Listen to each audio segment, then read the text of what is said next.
Bonjour à tous. Dans cette vidéo, nous allons voir l'essentiel sur les changements d'état et principalement sur les variations de température qui se produisent pendant les changements d'état et les conclusions qu'on peut en tirer. Je vous conseille fortement, si ce n'est pas déjà fait, d'aller voir la vidéo sur les états de la matière avant de consulter celle-ci. Effectivement, dans la vidéo sur les états de la matière, nous avons vu qu'une matière pouvait passer d'un état à un autre en faisant varier la température. C'est comme cela qu'on peut passer d'un état à un autre et que ce passage d'un état à un autre s'appelle un changement d'état.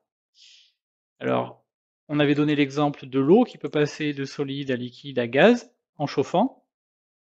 Nous avons vu les changements d'état, donc il faut connaître les noms des changements d'état, et que l'on peut passer de gaz à liquide et à solide en refroidissant, et il faut aussi connaître les noms des changements d'état.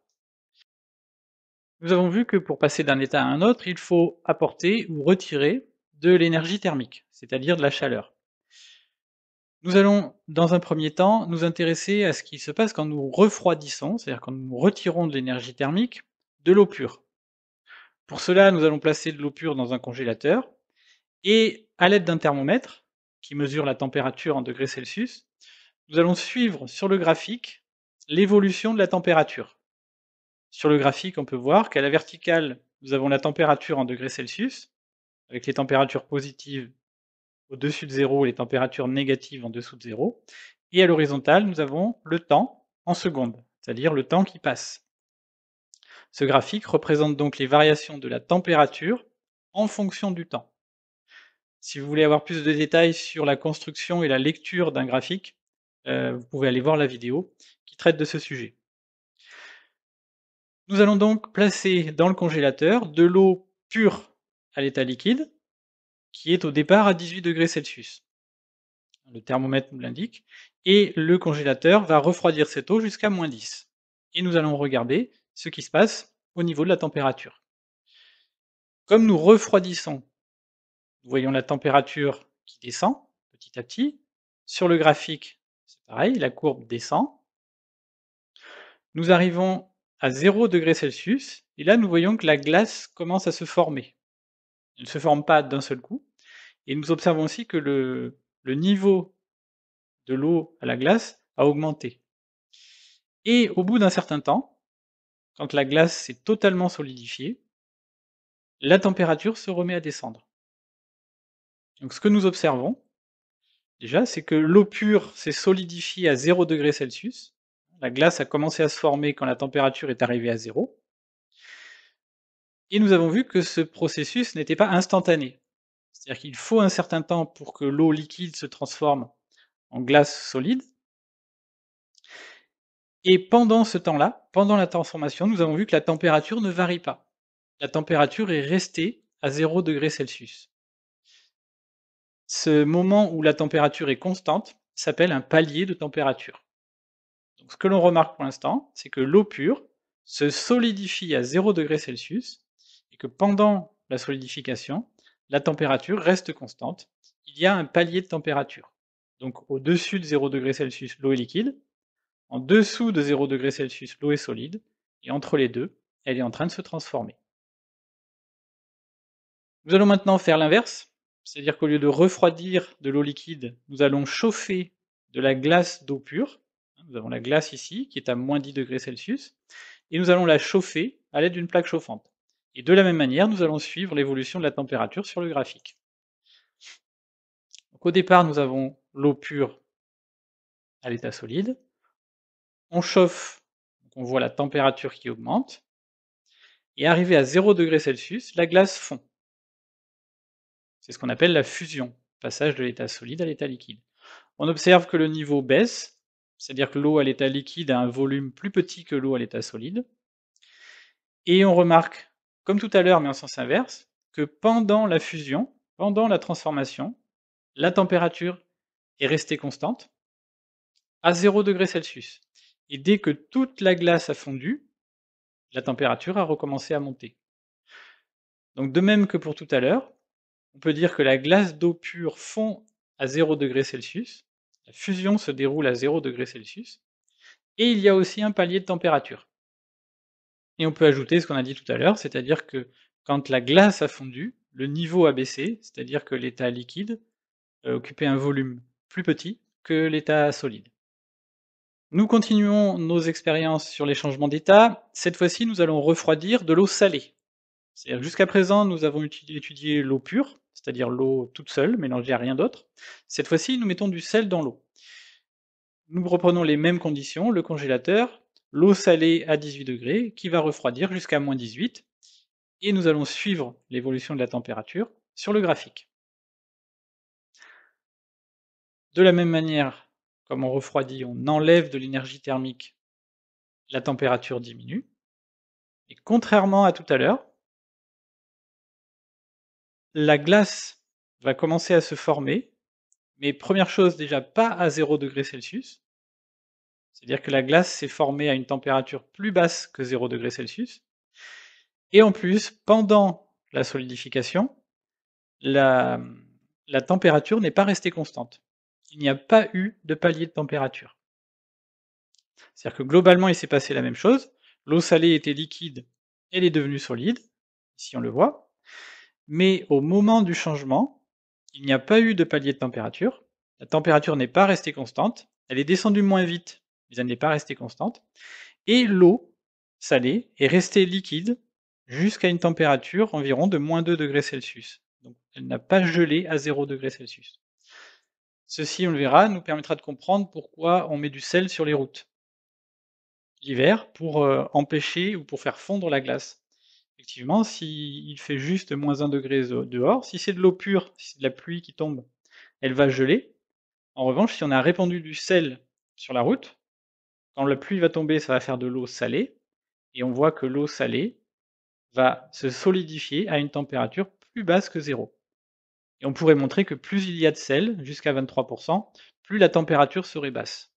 C'est-à-dire que l'eau très salée va geler à une température encore plus basse, et on pourrait aller jusqu'à entre moins 10 et moins 15 degrés Celsius avec de l'eau très salée. Nous allons vérifier qu'il se passe bien la même chose quand nous procédons en sens inverse, c'est-à-dire que nous apportons de l'énergie thermique, nous allons chauffer de la glace d'eau salée que nous avons ici, nous la chauffons sur la plaque chauffante, on observe bien la température qui augmente au départ, et on observe ici un ralentissement de l'augmentation de température, et on voit que la glace est en train de fondre. Et arrivé vers moins 2 degrés Celsius, l'eau salée est devenue complètement liquide et la température recommence à monter. Donc on a bien le processus inverse de l'expérience précédente, c'est-à-dire que l'eau salée a fondu, il y a eu la fusion, en ne restant pas à la même température, il n'y a pas de palier de température, et l'eau salée est devenue complètement liquide, c'est-à-dire qu'ici, les derniers morceaux de glace ont fondu, est devenu complètement liquide à une température de moins 2 degrés Celsius. Donc on a bien le processus inverse qui s'est produit. Jusqu'à présent, nous avons traité surtout les changements d'état solidification-fusion, avec l'eau pure et l'eau salée. Nous allons maintenant nous intéresser à la vaporisation, c'est-à-dire que nous allons chauffer de l'eau pure à l'état liquide. Et nous allons observer ce qui se passe pour la température, comme dans les expériences précédentes. Cette fois-ci, comme nous allons chauffer de l'eau à l'état liquide, il n'y a pas de température négative. Donc la température augmente, nous avons l'eau à l'état liquide ici. Et arrivé à 100 degrés Celsius, nous observons des bulles. Alors ces bulles ne sont pas des bulles d'air, ce sont des bulles d'eau à l'état gazeux, c'est-à-dire c'est de la vapeur d'eau. L'eau ici, l'eau à l'état liquide, se transforme en eau à l'état gazeux. Et ce sont ces bulles qui nous témoignent de ce passage à l'état gazeux. Donc nous avons ici ce qu'on appelle l'ébullition, c'est de la vaporisation par ébullition. À force de passer à l'état gazeux, le niveau de l'eau baisse, puisqu'elle part à l'état gazeux. Donc petit à petit, le niveau baisse et au bout d'un moment, il n'y a plus d'eau. Quand il n'y a plus d'eau à l'état liquide, il ne reste que de l'eau à l'état gazeux, et à ce moment-là, on le voit sur le graphique, la température recommence à monter. Et de même que pour la solidification et la fusion, nous voyons que pendant la vaporisation par ébullition, la température est restée constante. Donc on peut dire que l'eau pure se vaporise à 100 degrés Celsius dans des conditions normales de pression, hein, c'est-à-dire on considère que l'on fait expérience au niveau de la mer, et pas au sommet de l'Everest, et que pendant cette vaporisation à 100 degrés Celsius, il y a un palier de température. On l'observe ici. Donc, en dessous de 100 degrés Celsius, nous avons l'eau à l'état liquide. Au-dessus de 100 degrés Celsius, nous avons l'eau à l'état gazeux. Et entre les deux, nous avons la transformation. Ici, les premières bulles de gaz apparaissent, le niveau de l'eau diminue, diminue, diminue, et ici, nous avons les dernières gouttes d'eau liquide qui disparaissent pour passer à l'état gazeux. Nous allons maintenant faire la même expérience, c'est-à-dire une expérience de vaporisation, mais avec de l'eau salée. Donc nous avons ici l'eau salée à l'état liquide, la plaque chauffante est en fonctionnement, la température augmente, nous le voyons sur la courbe, sur le graphique. La température augmente jusque vers 100 degrés Celsius, mais là, nous observons que l'eau est restée à l'état liquide à une température légèrement supérieure à 100 degrés Celsius. L'ébullition se produit, l'eau est en train de passer à l'état gazeux, mais nous avons observé que la température n'est pas restée constante. Il n'y a pas eu de palier de température. Donc de la même manière, l'eau passe à l'état gazeux, donc le niveau de l'eau va petit à petit baisser, l'eau se transforme en état gazeux, donc la quantité d'eau liquide diminue alors que la quantité d'eau à l'état gazeux augmente, et quand il n'y a plus d'eau liquide, on observe que la température a recommencé à monter, et dans le fond du bécher, on retrouve le sel, qui lui effectivement ne s'est pas vaporisé. C'est l'eau à l'état liquide, l'eau pure qui s'est vaporisée pendant la transformation ici, mais le sel est resté dans le fond du bécher. Donc ce qu'on observe ici, pour l'eau salée, c'est que à l'état liquide, elle a pu monter à une température supérieure à 100 degrés Celsius, et que au-delà de 102, 103 degrés Celsius, la vaporisation a commencé, et qu'il n'y a pas eu de palier de température pendant la vaporisation. Jusqu'à présent, nous n'avons parlé que de l'eau, soit pure, soit de l'eau salée. Maintenant, nous allons changer de matière. Nous allons prendre de l'éthanol pur. C'est un alcool, donc pur, c'est-à-dire qu'il n'est mélangé à rien d'autre. Et nous allons le chauffer. Nous partons d'éthanol pur à température ambiante, c'est-à-dire 20 degrés Celsius à peu près. On le place sur la plaque chauffante qui va lui transmettre de l'énergie thermique. La température augmente, et arrivé à 80 degrés Celsius, nous observons l'ébullition. C'est-à-dire que l'éthanol pur passe à l'état gazeux, c'est-à-dire se vaporise, à une température de 80 degrés Celsius, c'est-à-dire à une température différente de celle de l'eau pure. Mais comme pour l'eau pure, nous observons que la température est restée constante pendant la vaporisation. Elle est restée constante à 80 degrés Celsius. Il y a donc eu pendant la vaporisation un palier de température. Mais ce qu'on observe, c'est que si on change de matière, la température de changement d'état, ici la vaporisation, n'a pas été la même. Et on pourrait montrer que pour chaque matière, il y aurait des températures de changement d'état différentes. L'eau ici, pour la vaporisation, on a 100 degrés Celsius, pour l'éthanol, on a 80 degrés Celsius. On pourrait faire la solidification de l'eau pure à 0 degrés Celsius, on pourrait le faire avec un autre liquide, par exemple le cyclohexane, qui se solidifierait aux environs de 6 degrés Celsius. Voilà. Donc, la température du palier de changement d'état va dépendre de la matière que l'on utilise. Si on fait un bilan rapide de ce que nous venons d'observer au travers de toutes ces expériences sur l'eau salée, l'eau pure et l'éthanol à qui nous avons apporté de la chaleur ou enlevé de la chaleur, c'est que si nous partons de l'état solide et que l'on chauffe cet état solide, la température donc va augmenter. Arrivé à une certaine température, nous allons passer de l'état solide à l'état liquide, ça s'appelle la fusion. L'état liquide, on continue de le chauffer, et cette fois-ci, au bout d'un certain temps, à force de chauffer, la température va augmenter, nous allons arriver à la vaporisation, c'est-à-dire que nous allons passer à l'état gazeux. Et ensuite, si on fait le processus inverse, c'est-à-dire qu'on part de l'état gazeux, on refroidit, on va passer à l'état liquide, ça s'appelle la liquéfaction, et si on continue de refroidir cet état liquide, on va arriver à l'état solide, et le passage de l'état liquide à l'état solide s'appelle la solidification. Donc les changements d'état peuvent s'enchaîner juste, par des variations de température. Ce que nous avons apporté en plus dans cette vidéo, c'est de savoir ce qui se passe sur les variations de température au moment des changements d'état. On prend l'exemple de l'eau pure. Nous avons ici le graphique représentant les variations de la température en fonction du temps. Nous avons les deux courbes bleues et rouges. La courbe bleue représente ce qui se passe pendant le refroidissement, la courbe rouge pendant le chauffage. Nous avons vu dans les expériences précédentes que quand on chauffe l'eau pure, sa température augmente, qu'il y a un palier de température à 0 °C au moment de la fusion, passage de solide à liquide, et si on continue de chauffer, on va passer de liquide à l'état gazeux, et il y a un palier de température à 100 °C, sous une pression normale. Et en sens inverse, nous allons repasser par les mêmes étapes. C'est-à-dire quand on va refroidir, on va passer de l'état gazeux à l'état liquide avec un palier de température à 100 °C, on refroidit, et on passe à l'état solide avec un palier de température à 0 °C. C'est-à-dire que ce qu'on remarque, c'est que ce sont des changements d'état inverses, vaporisation, liquéfaction et fusion, solidification, se produisent à la même température.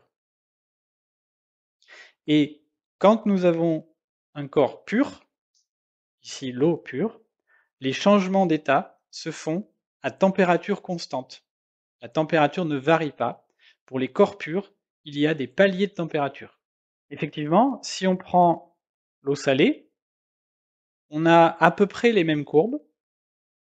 Nous avons les changements d'état à peu près aux mêmes températures, 100 °C et 0 °C, mais il n'y a pas les paliers de température. Quand on chauffe la glace d'eau salée, elle va passer à l'état liquide à une température légèrement inférieure à 0 °C, et elle va passer à l'état gazeux à une température légèrement supérieure. Et en refroidissant, nous allons avoir le processus inverse. Donc là, ce qu'il faut vraiment bien retenir, c'est que dès que la matière n'est pas pure, il n'y a pas de palier de température. Et ensuite, si on change de matière, et que l'on reste avec un corps pur, c'est-à-dire que si ici on prend du fer seul, mélangé à rien d'autre, nous avons exactement les mêmes formes de courbes que pour l'eau pure. La seule chose qui change, ce sont les températures de changement d'état. Le fer va passer de l'état solide à l'état liquide à une température de 1538 °C. Effectivement, si on, à température ambiante, nous connaissons le fer, et si on le chauffe suffisamment, il va passer à l'état liquide. On appelle ça le fer en fusion. Et ce que l'on sait moins, c'est que si on chauffe encore plus ce fer à l'état liquide, il va passer à l'état gazeux aux environs de 2750 °C. Voilà. Mais la forme des courbes est exactement la même que pour l'eau pure. Donc pour tous les corps purs, nous aurons ces formes de courbes. La seule chose qui va changer, ce seront les températures. Et ça, c'est un processus qui permet d'identifier une matière inconnue. Si on vous donne une matière inconnue, si vous voulez l'identifier, tout simplement, vous la chauffez, vous la refroidissez, c'est-à-dire que vous la faites changer d'état, et vous notez à quelle température elle change d'état. Et en chimie, après, il existe des gros dictionnaires avec presque tous les corps purs qui existent et leur température de changement d'état. Et la quasi-totalité des corps purs ont chacun leur propre température de changement d'état. Donc ça va permettre de les identifier. Si je vous donne un liquide, que vous le refroidissez et qu'il devient solide à 0 °C, vous pouvez dire que c'est de l'eau pure. Voilà. Donc ces températures de changement d'état sont spécifiques de chacun des corps purs. Nous allons terminer sur les phénomènes qui se produisent pendant les changements d'état, en disant un mot sur les variations du volume et les variations de la masse pendant les changements d'état. Nous avons mis ici de la glace d'eau pure, sur une balance. Nous la laissons à température ambiante et nous allons la laisser fondre, c'est-à-dire se transformer, passer à l'état liquide. Et nous allons observer ce qui se passe pour la masse et ce qui se passe pour le volume. Donc nous relevons le niveau de départ de la glace et la masse de départ. Nous observons que la glace commence à fondre et que, comme on l'a fait remarquer tout à l'heure, quand la glace fond, le niveau de fin est plus bas que le niveau de départ. En revanche, on remarque que la masse à la fin n'a pas changé. Il y a toujours 253 grammes indiqués par la balance. Donc, ce seront des conclusions qui seront valables pour la plupart des changements d'état et la plupart des matières. C'est que lors d'un changement d'état, le volume varie. C'est-à-dire la place occupée par la matière va changer pendant le changement d'état. Ici, nous avons vu que quand on passe de la glace à l'eau liquide, le volume a diminué. Si on faisait en sens inverse, l'eau liquide, quand elle gèle, elle va prendre plus de place. C'est un phénomène qui est connu et auquel il faut faire attention. Par exemple, quand on a une maison à la montagne, si on ne l'habite pas pendant un certain temps, la température risque de descendre dans la maison et l'eau risque de geler dans les tuyaux d'arrivée d'eau. Et s'il n'y a pas, si les tuyaux, les arrivées d'eau sont fermés, l'eau, quand elle va geler, va augmenter de volume et elle risque de casser les tuyaux. Et quand vous allez remettre en fonctionnement, il va y avoir des fuites. Voilà. Ensuite, il se passe exactement la même chose si on chauffe de l'eau liquide et qu'on la fait passer à l'état gazeux, que l'on vaporise de l'eau liquide. Un tout petit peu d'eau liquide, c'est-à-dire un très petit volume, va occuper à l'état gazeux un volume beaucoup plus important. Donc c'est à retenir que pendant un changement d'état, le volume varie. En revanche, la masse ne varie pas pendant un changement d'état. Et ça, quelle que soit la matière, quel que soit le changement d'état, la masse ne changera pas. Voilà, donc ça, ce sont deux propriétés sur le volume et la masse qu'il faut avoir en tête pour les changements d'état. Vous avez pu constater que dans ce chapitre, il y a beaucoup de notions. Alors nous allons faire le bilan sur ce qu'il faut retenir de tout ce que nous avons vu au cours de ces diverses expériences. Première chose qu'il faut retenir, c'est que les corps purs, c'est-à-dire les matières mélangées à rien d'autre, changent d'état à température constante. Quand ils changent d'état, la température ne varie pas. C'est ce qu'on appelle un palier de température. Les mélanges, quant à eux, ne présentent pas de palier de température lors du changement d'état. Il faut tout de même apporter une petite nuance à ces deux conclusions, c'est-à-dire que certains mélanges, avec des proportions bien particulières, peuvent changer d'état à température constante, c'est-à-dire présenter un palier de température. Mais pour le niveau collège, nous resterons à la différence entre corps pur et mélange, mais voilà, il faut savoir que certains mélanges peuvent changer quand même d'état en présentant un palier de température. La solidification et la fusion, c'est-à-dire les deux changements d'état inverses l'un de l'autre pour l'eau pure, se font à 0 degré Celsius, et la vaporisation et la liquéfaction de l'eau pure, à pression constante, enfin sous une pression normale, pardon, se déroulent à 100 degrés Celsius. Les deux changements d'état inverses se font à la même température. Et ça, c'est général, c'est-à-dire que pour n'importe quelle matière, les changements d'état inverses se font à la même température. On ne vous demandera pas de connaître les températures de changement d'état pour différentes matières, il faudra les connaître uniquement pour l'eau. Donc solidification, fusion, 0 degré Celsius, vaporisation, liquéfaction, 100 degrés Celsius sous une pression normale. Chaque corps pur a ses propres températures de changement d'état. L'eau, c'est 0 degré Celsius, 100 degrés Celsius. Un autre corps pur aurait d'autres températures. C'est ce qui nous permet de pouvoir identifier une matière inconnue. Et pour terminer, lors d'un changement d'état, le volume varie, mais la masse ne change pas. Voilà, nous avons fait un tour d'horizon assez complet des phénomènes qui se produisent pendant les changements d'état et qu'il faut connaître au niveau collège. Il ne vous reste plus maintenant qu'à faire un certain nombre d'exercices pour pratiquer et vous approprier du mieux possible ces différents phénomènes et leur compréhension.